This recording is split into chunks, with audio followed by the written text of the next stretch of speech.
Hello, friends. In continuation with our discussion on conformations, we have seen the conformations of ethane and N-butane. Today, we are going to see conformations of cyclohexane. Okay, so let us try to understand the conformations of cyclohexane.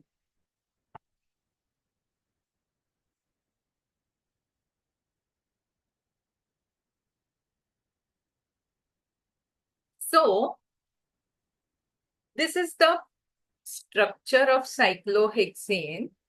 Cyclohexane, if it is a planar structure, it will be a regular hexagon. And this regular hexagon will have a bond angle of 120. But every carbon of cyclohexane is sp3 hybrid carbon.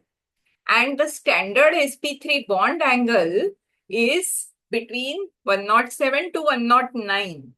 And so there will be a lot of angle strain if cyclohexane exists in a planar form. So cyclohexane exists as a non-planar structure. There are two different structures of cyclohexane which have been identified, two different conformations of cyclohexane. One type is a chair conformation. The left-handed chair and the right-handed chair as they are drawn over here. Okay, just try to understand this. This is a left-handed chair and this is a right-handed chair. Okay, whereas this structure is a boat structure. Now, in case of ethane and N-butane, we had drawn the Newman projection formulae. Similarly, we will draw the Newman projection formulae and try to correlate them with the chair structure and the boat structure. So, this is, say, 2D structure of cyclohexane I am trying to write. Okay, what we said, if we look from here, this carbon will be dot carbon. This carbon is going to be circle carbon, right? This is the dot carbon, this is the circle carbon. If we look from here, this is going to be dot carbon and this carbon is going to be circle carbon. So let us try to draw the Newman projection formulae for cyclohexane. There are a total of 6 carbons. We will be first drawing 4 carbons and then we will be completing the structure. Now, what we are going to do is first we are going to draw the structure in eclipse form. Okay. So this is the circle carbon. This is the dot carbon. As I mentioned earlier, what you need to do is you need to,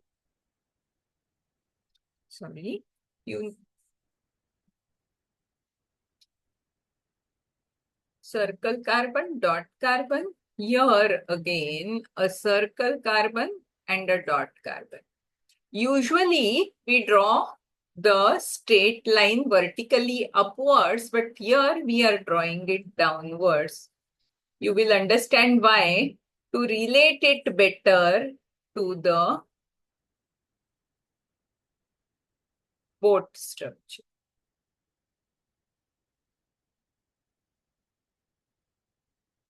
Now, just see, I have drawn this carbon, okay? Now, these two carbons are attached via a third carbon that is shown over here, okay? The other two bonds are hydrogens. Now, this is an eclipse structure. So, other thing you draw from the circle carbon. I draw a circle carbon bond here a circle carbon bond here, okay, and a circle carbon bond here, which then joins over here.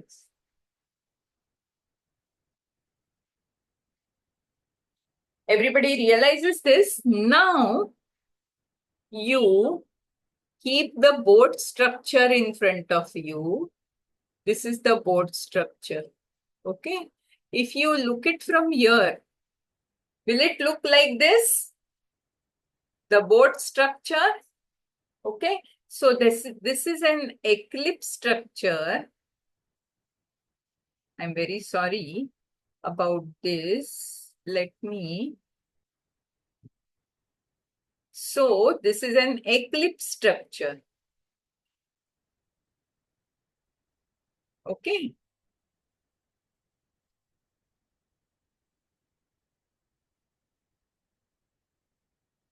And this is equivalent to a boat structure. Now let us go and draw the staggered structure, okay?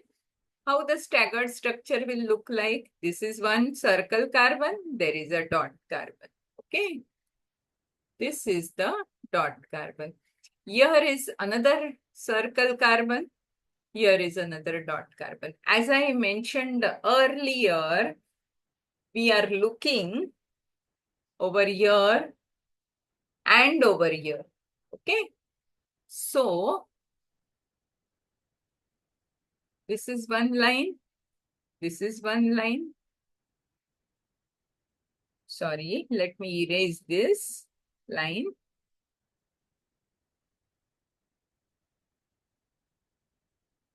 Okay. This is another line. It is necessary that I draw this live because otherwise you will not be able to draw, right? Now, same line extending over here for this dot carbon. Okay. Now, let us draw the circle carbon. Okay. We are drawing a staggered conformation. So this will be here, this will be here, this will be here, this line is going to be here, and this line from here we will be drawing here. Okay. Now this is equivalent to a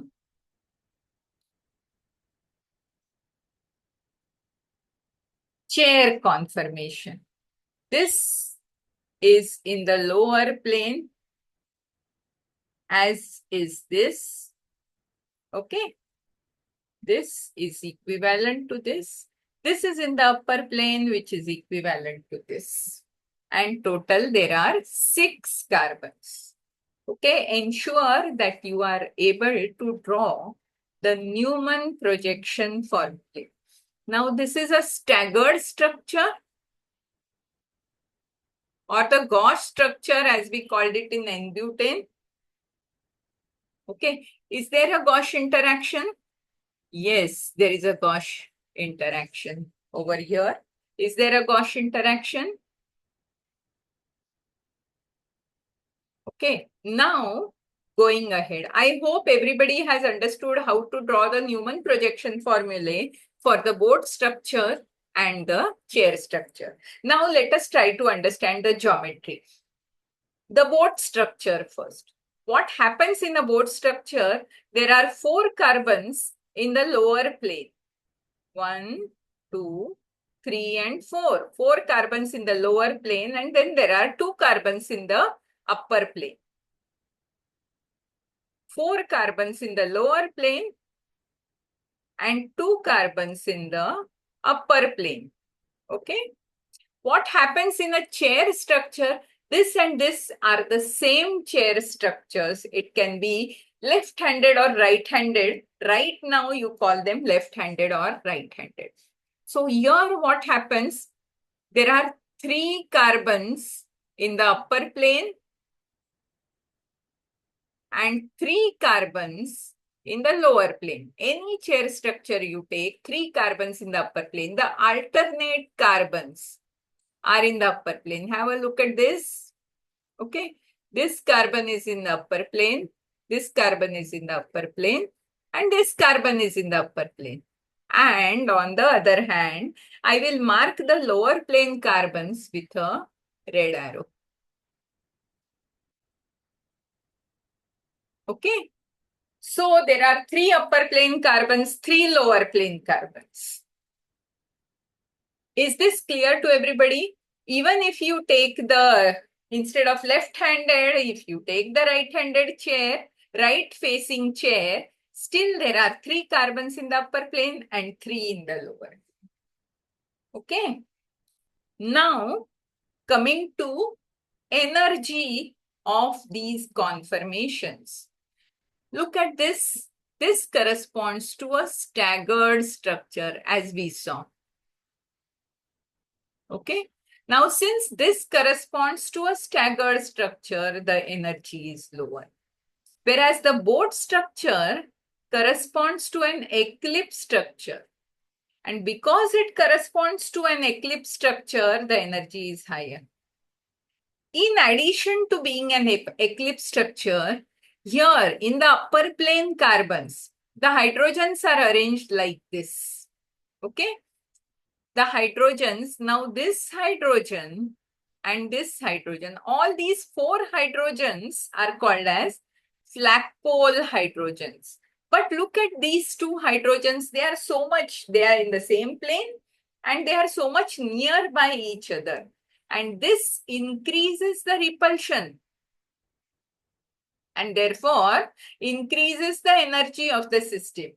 And so, because being an eclipse structure, there is high energy and the flagpole hydrogens add on to energy. And therefore, the boat structure corresponds to higher energy than a chair structure. Okay. Just a recap. In case of chair structure, there are 3 alternate carbons in the upper plane and 3 alternate carbons in the lower plane. Whereas in the boat structure, there are 4 carbons in the lower plane and 2 carbons in the upper plane. Okay. Boat structure is an eclipse structure. Chair structure is a staggered structure. And in addition to being eclipse, there are flagpole hydrogens. I hope this is clear to you. Now, next is type of bonds in cyclohexane. Okay. Let us try to understand the type of bonds. There are 2 types of bonds in cyclohexane, axial and equatorial. Now, axial bonds are vertical lines. Okay. Sorry. Axial bonds are vertical lines. Just try to understand that axial bonds are vertical lines.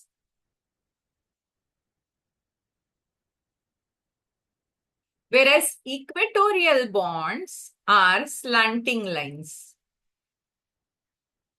Axial bonds are vertical lines, equatorial bonds are slanting lines. Now first focus on the upper plane carbons, that is this carbon, and this carbon. Just remember that every carbon of this is sp3 hybridized. Now, how does an sp3 hybrid carbon look like? The 3 valencies are directed to like a tripod stand and 4th valency vertically upwards. So these 2 valencies look similar to the tripod stand. So the 3rd valency will also be a slanting line. So this completes the tripod stand. And now we will draw the vertical line, which is axial bond. Okay, so this bond, the bond shown in blue color is axial bond. The bond shown in red color is the equatorial bond. So let us complete all the axial bonds. The axial bonds in the upper plane carbon are pointing upwards, vertically upwards. And the equatorial bonds are slanting and pointing downwards. Now, does this complete the tripod stand? Yes. So, this is the equatorial bond. This is the equatorial bond. They are always slanting lines, okay? Now, in case of lower plane carbons, the equatorial bonds are still slanting lines, but look at this carbon, huh? This will look like an inverted tripod. So these two and the third like this. Now, does it complete the tripod? Yes. Here too, it completes a tripod. Here too, it completes a tripod, inverted tripod. Now look at the axial. Axial are always straight and vertical, remember. So, straight and vertical, but these are pointing downwards. Okay. So, all these blue are axial bonds. And the red ones are equatorial bonds. Okay. Now, one small thing which needs explanation. Some books will talk about alpha bonds and beta bonds. Now, just try to understand this very clearly. Alpha bonds are the bonds which are pointing downwards. Okay. They can be axial, they can be equatorial. Now this, in the upper plane carbon, this is a bond which is pointing upwards. Okay, so this is a beta bond. Everybody understands this? The axial bonds in the upper plane carbon are beta bonds. These are pointing upwards. Okay, these are beta bonds. This is also pointing upward. Do you realize this, that this is also pointing upward? Okay. Not pointing downwards, definitely. This is pointing upward. This is also pointing upward. And this is also pointing upward. Okay. So these are equatorial bonds, but they are beta bonds. On the other hand, look at this. This is pointing downwards. So this is alpha. This is pointing downwards. This is alpha. This is pointing downwards. This is also alpha. And look at these bonds. One, this is pointing downwards. This is pointing downwards. And this is also pointing downwards. So these are alpha bonds. Just try to understand this very clearly. Axial and equatorial are based on whether to draw vertical line or slanting line. Now, there is a very common mistake that students make over here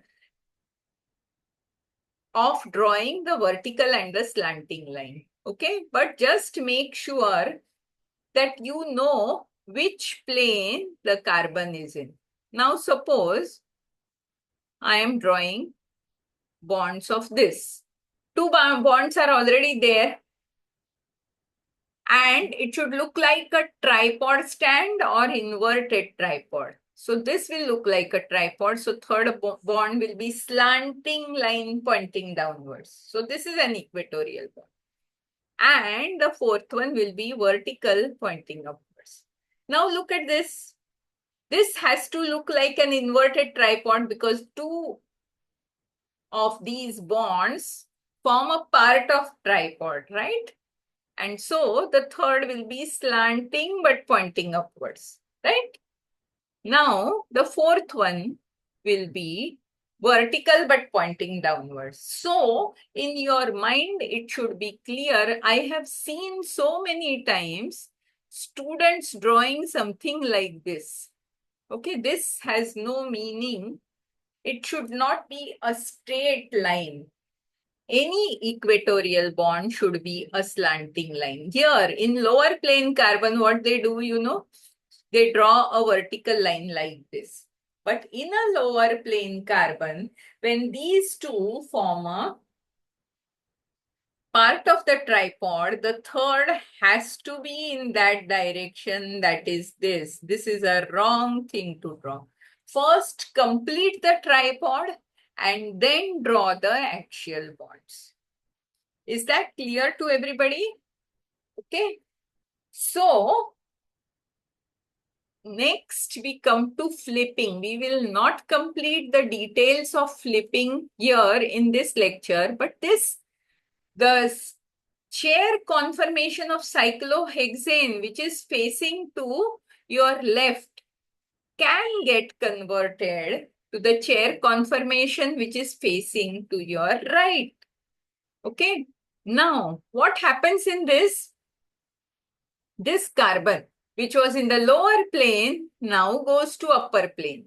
So, the 3 carbons in the lower plane go to the upper plane, and 3 carbons in the upper plane now go to lower plane. This is the process of flipping. There is no breaking of the bonds. Okay. It is just change in the planes of all the 3 carbons together. Now, what happens to the bonds? The axial bonds become equatorial. Equatorial bonds become axial. But alpha remain alpha and beta remain beta. Now, just try to understand this. I'm showing with 1 carbon. Okay. Now, first we complete the tripod stand and then draw the axial bond. Okay. So, this is an axial bond and this is an equatorial bond. Now, upon flipping, this carbon has gone to upper plane. Okay. So, this bond now complete the tripod and then draw this. So, what has happened is this equatorial bond has become axial bond. But it was pointing upwards, it still remains pointing upwards. This is a alpha bond, axial bond. This has become now equatorial, but whatever is pointing downwards remains pointing downwards. So our alpha remains alpha and beta remains beta. More about this in the next session of cyclohexane conformations. So that is all for today. Thank you so much.